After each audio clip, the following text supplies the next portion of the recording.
Hi YouTube, it's Fidget for Fitness. Today's Tuesday, August 23rd, 2011. I'm just going to make a chicken quick stir fry over whole grain pasta. So what I have is 3 chicken breasts cut up kind of bite-sized pieces.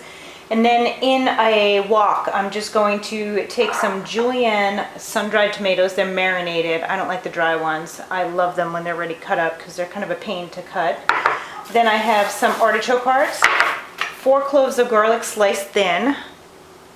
I have some mushrooms, some basil I'm going to slice thin on a different cutting board because I already sliced up the garlic on the cutting board and then I did the chicken and I forgot about the basil. I'm just going to make it with olive oil, salt, pepper, chopped up basil as I said, and some baby spinach which I have, which is just trimmed. Take the stems off and it's air drying because I washed and dried it. Salt, pepper, locatelli grated cheese, which I usually put on a mandolin and slice it in big pieces, which I'll do probably. So this is pretty quick and easy. I usually make this with heavy cream, but because I'm doing the Body for Life diet and trying to do low fat, I'm just going to make it with olive oil. And with the oil from the artichoke hearts and the sun-dried tomatoes, gives it a beautiful flavor. So this will be quick, easy, quick in the pot. Just have to boil the pasta and ready to rock and roll. It's a really good, quick recipe, and with the whole grain penne pasta, it comes in all different sizes now, the whole grain pasta. It really is great for the carb content. So I already salted this water. I'm just going to put in about 3/4 of a cup, 3/4 of a box of this penne. And just because I don't like anything to go to waste. Stir it up, and it says to cook it for 9 minutes, and I will tell you, I don't like al dente pasta. I like my pasta pretty soft, so I always cook it longer than the box.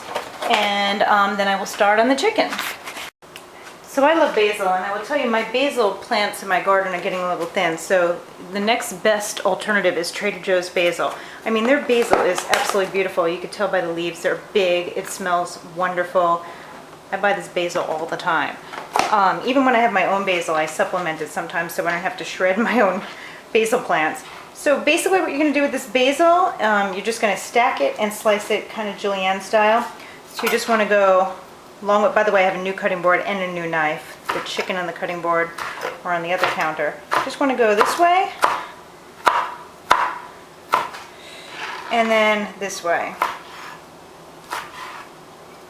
So this isn't really julienne now that I think about it. You're just going to chop it small so when you sprinkle it in the dish, it's just small pieces and not a big hunk or a leaf.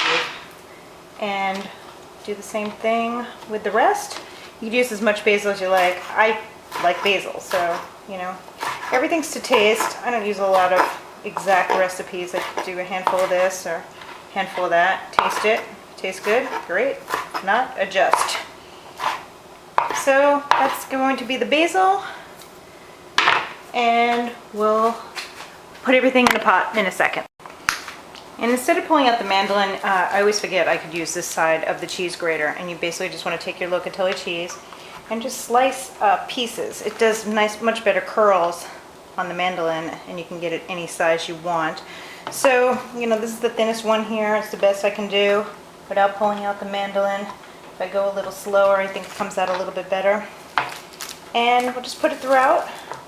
This will get eaten right away anyway, but I do like using slivers like this because it does give it a beautiful flavor.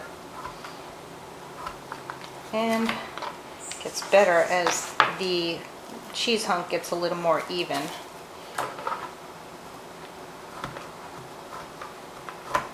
That's about good to slice through. So I have this pan heating up. I'm just going to put a drop of olive oil in it. And I'm a little behind because my pasta is almost done. So I'm going to try and make this pretty quick. Although with cooking chicken, you want to make sure it is cooked all the way through. So just going to put that like that.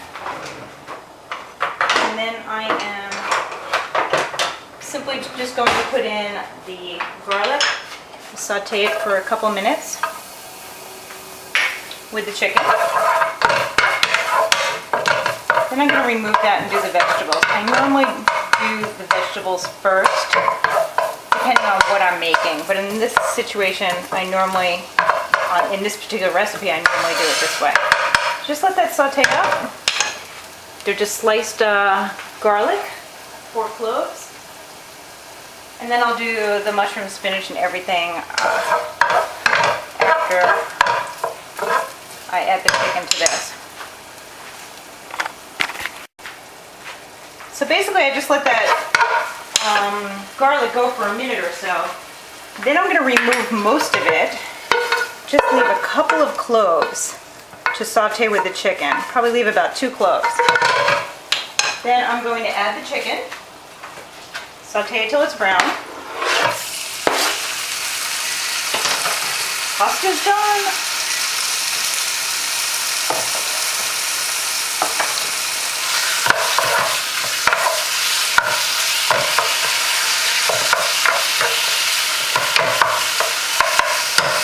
Just let that go for a minute.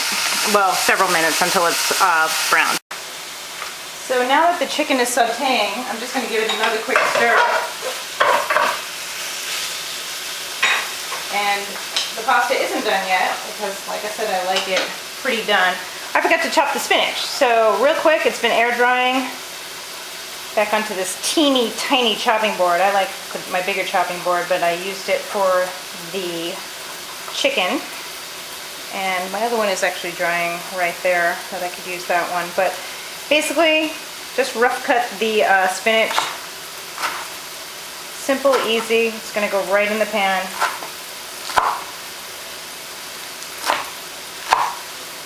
I just the way I did the basil, you just want to go down, turn it around, and do it the other way.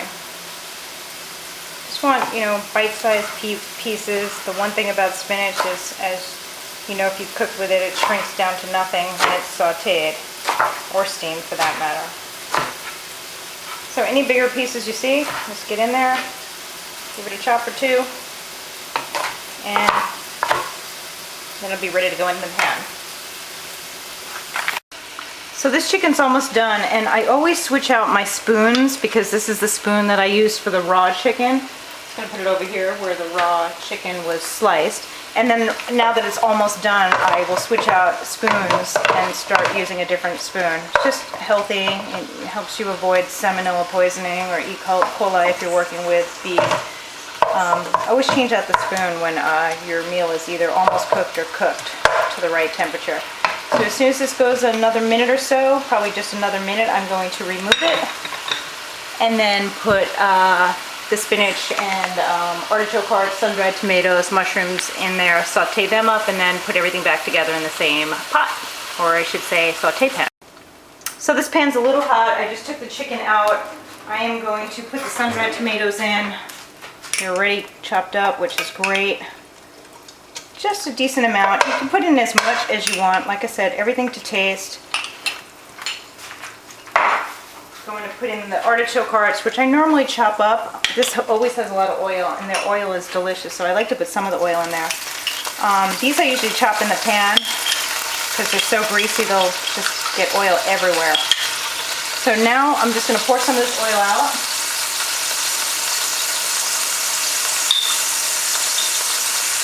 And then put the rest in there. Going to put in the mushrooms. Again, mushrooms are optional. Might as well put them all in. And the spinach. Just a nice bounty of beautiful vegetables. Basil goes in at the very last minute.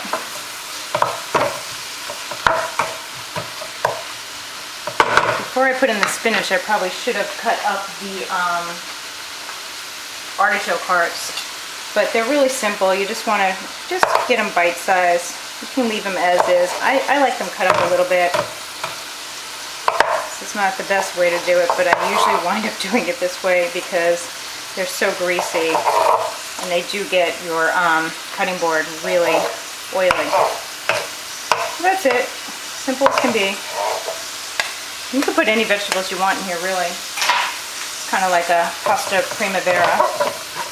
Let that saute down. Flavors are going to be great. I just realized I didn't reserve the artichoke heart oil, which I normally do. to mix this with the pasta. So I'll take some more oil out of the sun-dried tomatoes, which is delicious. A little more extra virgin olive oil. You want the extra virgin olive oil to pick up these flavors. I'm going to put the garlic back in. Let that all saute up. By the way, the garlic and the chicken, just those few slices, just smells beautiful. As does this. Has beautiful color. Just let it saute down. And we'll put the chicken back in, at which point I would normally put in heavy cream, but because I'm making this just with olive oil and the oils from the marinated sun-dried tomatoes and artichoke hearts, just going to put a little bit more oil, and then what I'm going to do is add some pine nuts and the basil. So now we're ready to go. Just going to put the chicken back in, which will pick up all these beautiful flavors. Give it a toss. Then we're just going to serve it over the pasta with the shaved locatelli cheese, but right before this comes out, just literally right before, I'm just going to heat it through, I'm going to add the basil and pine nuts. So ready to go, we're just going to add the pine nuts, the basil, and then the pasta all in one pan. I actually like pine nuts, and since I don't have that many left, I'm going to probably use them all. So I am kind of bummed that I poured down the sink the rest of that oil from the artichoke hearts versus put it back in here. I wish I would have just reserved it like I normally do, just in a rush. So this is just going to heat through. I'm going to add the pasta and we'll be ready to go. So here's the pasta, just drained, ready to go. I'm going to stick it in. And you want to make sure you don't have more pasta than sauce. So just want to try and monitor it as you put it in. Don't just dump it all in. And this looks like a decent amount. So this will be left over for something else. I'll make like a pasta salad for lunch tomorrow with tomatoes and feta and use it with that. But in the meantime, this is going to be perfect. What I didn't add is salt and pepper. Normally add that right at the end. So I'm going to add a little salt, some pepper, again, just to taste, whatever you like. And I am going to grate a little of the locatelli Parmesan cheese on top of here for flavor, and then I'm going to serve it with the shredded slices. So here we go, just real quick. Getting everywhere. You can tell why my stove needs to be cleaned literally after every meal. The one thing about locatelli cheese is it has a great flavor and it's also a little salty, so watch your salt if you're going to use locatelli brand. That's it. I will plate it and show it to you on the table. So this is what it looks like. I can only have a handful of pasta, so that's what I'm having. And this is it up close and personal. I just basically serve it with some shaved locatelli cheese, just like that. And that's the meal. Really good, really delicious. I have no doubt it's going to be flavorful. You can tell there is a much bigger bowl of pasta over there, but I'm sticking to the diet. So have a great day. I think you'll really like this recipe.